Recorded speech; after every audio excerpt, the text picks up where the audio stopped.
So today, what I'm going to be doing, this will be about 10 minutes or so. For about 10 minutes, I'm going to show you a bit of an investigation that I've done about matrices. Okay? And the purpose of this is for us to be able to see a bit of an example of how you can apply matrices to a real life situation. Now today we're going to be starting an investigation where you're going to be having the opportunity to do this as well. So you're going to have to choose a particular real life situation and look and investigate to see how dominance matrices actually works, whether it's helpful to be able to make predictions. So the purpose of this is to show you a bit of an example of that. All right? Some people say, you can't do what you can't see. So this is an opportunity for you to see something. All right, I've chucked a couple of photos of me on there too, because in my first, back in 2010, I lived in country Victoria, and if you live in country Victoria and you have two legs, and you're a male, you play football. If you're a female, you play netball. That's just what you do. So I played footy for Murrayville Football Club, right? And this is, there's my mum. Hey mum. Do you like the corporate box that they have at the local ground? I like that. So how inaccurate or how accurate are dominance matrices to make predictions about past game results in NFL games? We need to actually change that, because it's not how inaccurate, it should be how accurate are they about making predictions about future game results. All right, that's the purpose of what we're going to be doing, looking here in this investigation. So to give you a bit of context, the Mallee Football League, it's actually disbanded now. It doesn't exist anymore because of country areas having less people in it, and because there's less people in the area, they couldn't fill the teams. But it used to be a football league that was based across South Australia and Victoria. There used to be 6 teams in it back in 2019. There were 6 teams. Here are those 6 teams here: Karoonda, Murrayville, Lameroo, Peak, Pinaroo, and Border Downs, Tintinite. Good morning. I lived in the town of Lameroo for the first 4 years of my life. It's about 2 hours straight east of Adelaide. My dad was the country doctor there. A couple of weeks ago, I bumped into somebody who said that they grew up in Lameroo. My dad did surgery on him when he was young. It's a small world. But I lived in this town called Murrayville back in 2010, which is just across the border into Victoria. But it's actually closer to Adelaide than it is to Melbourne. So it's kind of like, it's a Victorian town, but it's closer to Adelaide. So here are the 6 teams that are part of the football season. And here are the results from the first 4 rounds in the footy season. For those of you who aren't aware of Australian rules football, you kick goals, you kick behinds, there's a total score. All right? So you can either win a game, you can lose a game, or you could actually draw if the score's 11. Unlike basketball, where if the score's 11 at the end of an AFL game, it's just a draw. Except in finals, they do play extra time. So here are the results from the first 4 rounds. Now, based on those results, we're going to use the following abbreviations the whole way through. So these are all standing for, what are these 6 things? What are they? Teams. Yeah, they're the teams. Right, these are the 6 teams, but let's just give them like a letter for the sake of the rest of it here. All right. We could construct a dominance matrix of the results of those first 4 rounds. All right. So you can see here we've labelled our dominance matrix. Each of the rows, each of the columns, we're using the same order. And for example, if we look at this let's look at this second row here. The second row, what does this 1 indicate right here? M to K, there's a 1. What does that indicate? That indicates that. Yeah. Murrayville beat K. K, yeah, beat K, right? Murrayville beat K. Karoonda is the name of the team. The Karoonda Magpies. Right, Murrayville beat Karoonda, you can see a 1 there. Right. Now there's zeros in the entire first row, so what do all those zeros in the first row indicate? Karoonda, they never won a game, okay? That's okay, zeros and 1s, so we do this. And look, then I can use my dominance matrix to do some row sums. All right, we've done a row sum there. We can do our row sums. And now let's do a bit of interpretation of those row sums. So our interpretation is that Border-Downs, Tintinara, Pinaroo and Peak, they've all got 3 wins. So they're kind of equal first. The rest of the rankings are Lameroo, then Murrayville, and then Karoonda. So basically from this, we can't yet see who's the best team out of those top 3. So what could we do if we can't see who the best team is from the dominance matrix? Supremacy. Let's see what the next slide is. Oh no, before that, here's a bit of a drawing. We could draw a network, right? Remember networks? We did last year in term 4. We could draw a network diagram. Oh, can somebody tell me, what does this arrow from PE to K mean? Charlize, what does that mean? That P1, yeah. P defeated. Who did they defeat? K, they defeated K. Good. Right. We could calculate D squared, all right? There's different things that you could use. I'm going to show you today as well some online calculators that you can use, all right, for calculating matrices. We can calculate second order dominance, and we can see a bit of an interpretation here. This 1 in the 3rd row, 6th column shows that there are shows the two-way routes and connections between the teams. The circled red one shows that Lameroo has 1 second order dominance over Border-Downs, Tintinara. So Lameroo has a second order dominance over Border-Downs, Tintinara. So it shows that they are potentially the better team there. We can also calculate D cubed. We've looked at 3-step routes as well, haven't we? These are the 3-way routes and connections. We've got Peak has a 3rd order dominance over Border-Downs, Tintinara. Let's change that.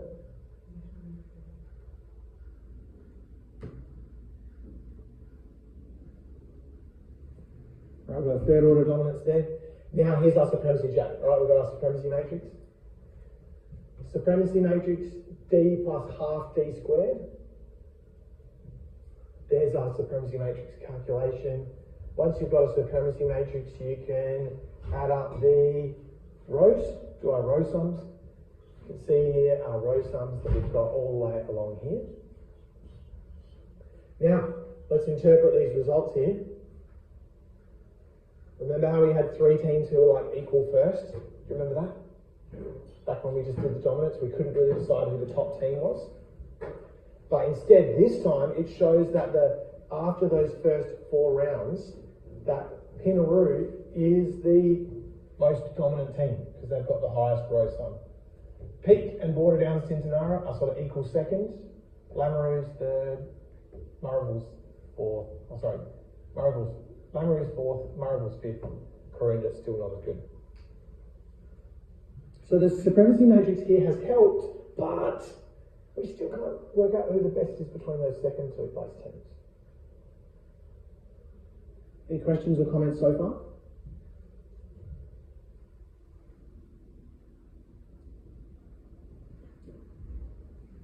How could we decide who the best team is between Peak and Border-Downs, Tintinara at this point? See how they're both on 4.5? How could we split up the one? How could we see who the better team is?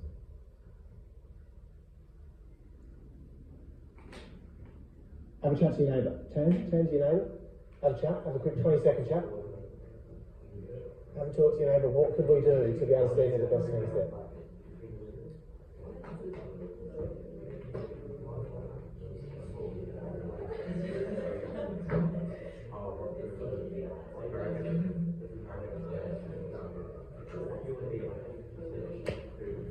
Right, let's hear some ideas. Who's willing to share their ideas? Someone from this side of the room willing to share their idea? Anybody? Julie? Yeah. Go to the 3rd order, mate. Yeah, let's go to the 3rd order. Yeah, good. Good. Does anyone have any other suggestions of what we could do? Hands up if you agree with go to the 3rd order. Hands up, instead of saying go to the 3rd order, you said go to D cubed. Do those 2 things mean the same thing? Yes. D cubed, 3rd order, exactly the same thing. Let's see what the next slide has. Oh, here we go. Let's recalculate the supremacy matrix with higher order dominance. Now, let's have a look here. What have I done? Supremacy d plus half d squared plus 0.25 d cubed, a quarter d cubed. Why have I multiplied that by 0.25 and this by 0.5 and this, there's like an invisible 1 there, isn't there? Why have I done that? Yeah, Jack? First order is more important, yeah. Direct twins are more important, aren't they? So first order more important, vice versa, third order is less important, giving less weightings. Now, as a mathematician, you can decide what, how much of a importance you want to give to those different things. So here we've just done 1 half 0.25. You could go 1 0.25, like you can decide this, all right? And in your investigation, I'm going to actually ask you to have a bit of a play and explore of what happens when you have different variables there. All right? So you can see here we're reducing that weighting. I mean, I wonder what it would be if you increased that weighting. Would it actually be reasonable to increase the weighting? Go 1 times d plus 2 times d squared plus 3 times d cubed. Would that be a good thing? That's giving more emphasis to the third order. Is that good? Probably not. I don't think so. So giving more importance to these first order wins is a good thing. All right, so I've recalculated this. Here's my answer that I prepared earlier. Our d plus half d squared plus a 0.25 d cubed. You can see here is a particular matrix. And we've got our row sums there. What do you notice about the row sums? Oh, what do you notice about those row sums there?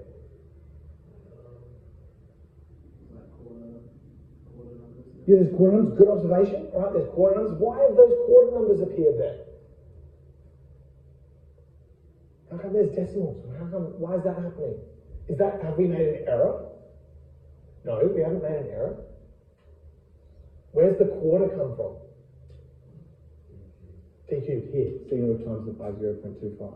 Right?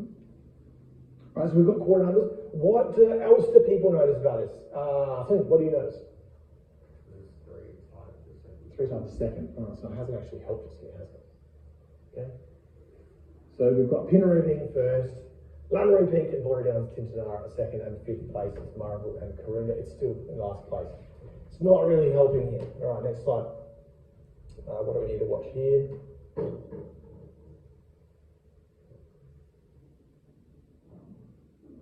Oh yeah, that's right. We made this as a class last year, and yeah, someone just rickrolled me halfway through it. That's what we did. This was actually. There we go. All right, let's move on. All right, so some games haven't yet been played. How do I bring that back to full screen from here, people? This is what I always get. When you make a Google slideshow full screen, do you double click? Do I press that on there? There we go. There we go. We got it. All right, so some games haven't been played yet. There's a few games that haven't been played. Karoonda versus Pinaroo, Marabou versus Lameroo, and Peak versus Borderdown Tintinara. At this point, what I did was I went, could I make a prediction for who's going to win the next game? You can see here, firstly looking at that first row, Karoonda versus Pinaroo, I'm predicting that Pinaroo would win. And my reason is they have a higher rank compared to the other teams. Pinaroo was ranked, if we go back 2 slides, Pinaroo is ranked first, whereas the other team is ranked lower. Okay. Likewise, between Murrayville and Lameroo, I'm going to predict Lameroo because they're higher ranked. Peak versus Borderdown Tintinara, my prediction is that it's a draw because both of those we couldn't split. It's hard to tell. Right, so they've got the same rank. There's my predictions. Now, fast forward in life, let's actually see what the outcome of the games was. Here's the actual outcome. The first game we predicted Pinaroo to win. The actual outcome, Pinaroo did win. Green, we got it correct. We next predicted Lameroo would win, where I lived for 4 years of my life and my 2 younger sisters were born there. Lameroo was the winner. Peak versus Waterdown Cincinnati, I predicted that it was a draw because they were equal. Turns out Peak actually won. So my prediction wasn't quite right there. So I've given myself a yellow light. Any questions on that? Now, at this point in my investigation, what I looked at some other higher order dominants, like even d cubed and d to the power of 4. Because remember how I haven't been able to like split up these weightings? So now I've even investigated d to the power of 4 to see if, when investigating d to the power of 4, it splits up those teams. But as you can see here, it still can't split those teams up. All right, we've still got like an equal second place. Why do you think that this keeps happening? Like, is there something I could do to split up those teams? Or do you think the more and more maths that we do, it's just going to still come as equal second? What do you reckon? Like, what's some of our limitations of this investigation that I've done? How many games did I actually use in my original data set? Should we go back to it? How many games were there at the very start? Do you remember? There's only 4 rounds. I'm only using 4 rounds of data. Do you think if I maybe used the whole previous season, I might be able to split everyone up a bit better, like if there was more than just 4 rounds? Do you think that would be helpful? Possibly. But what's the downside of that? Maybe over summer the team changed. So there's positives and negatives. Maybe it would give more data, but it's maybe going to change it. So there's positives and negatives here. All right, let's skip forward. You can see there, I've had a look at it, we've split them up, still can't do it. Another option is this one here. Maybe instead of just using 1s and 0s, I could use some different values, such as a weighted dominance matrix. Let me introduce you to this concept, a weighted dominance matrix. Rather than using 1 being for a win and 0 being for a loss, what if I put 0.6 if you win by 20 points or more, or 0.4 for a win of less than 20 points? Because, you know, like if somebody wins by a big margin, it probably should be considered more greatly, shouldn't it? So 0.6, 0.4, this is our new dominance matrix. And then when we calculate our supremacy matrix, E plus half E squared, E being my new dominance matrix. Now in this calculation here, you can see there's a dot. In maths, what does a dot mean? Times, good. And times by B, right? Times by B. And what B is B is a row. If you get this calculation, E plus E half E squared, and then you times it by a row of 1s, it'll actually give you the row sum. So to very easily calculate that row sum, you can just times it by it. I'll show you how you can do that when you're actually doing this assignment. There's a quick way of doing the row sums rather than having to add it up yourself. Okay? You can see here, I do this, I do that. Check out our row sums. What have we got? Still, we've got this equal second, don't we? 2.22. All right. So despite that, it hasn't actually worked. So what might I want to change to my model to be able to make some more accurate predictions? Here's some different ideas. We could use the points difference to change the model. Maybe we could account for differences between home and away wins. Is winning away like harder than winning at home? Sometimes, like often. Heck, in this football league, it definitely is, because some of the away games were like 3 hours drive away from each other. Maybe using more data, observing how the finals could change things, using scoring shots to change the model, looking at weather, maybe looking at how injuries affect the performance, and there could be lots of other things there as well. At the end of the season, just for interest sake, Pinnery was actually the top ranking team at the end of the season. Waterdown Cincinnati were equal second. Lamoureux came third. Port Murrayville was down the bottom, as well as Karoonda. You can see there's some nice little comments there. There's somebody writing about Coca-Cola. All right. My class last year actually built this. So to be honest, that's full disclosure. I sort of started it, but I gave full editing rights to my class last year, and they were like editing different bits along the way. So I think that's why we got rickrolled as well. All right. Thanks for coming along with that journey. It was a bit more than 10 minutes, wasn't it? Turn to your neighbour, and I want you to tell them 2 things that you took away from that presentation. Turn to your neighbour, tell them 2 things you took away.